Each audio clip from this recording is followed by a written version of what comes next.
Hello, welcome back to the channel. So, changing up a little bit now.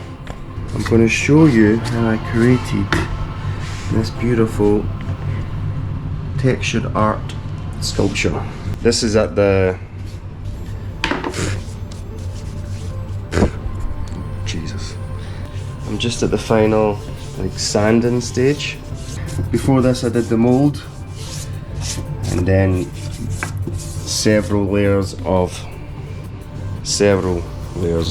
plaster and sanding, and this is the finished product. So all it needs is a good coat of paint.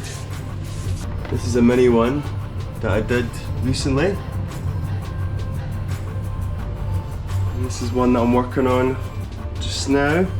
There's a couple of other these are a couple of other kind of designs that I'm doing. This is another design that I'm working on. And this is what I'm going to be making. And I'll show you guys the process. Enjoy!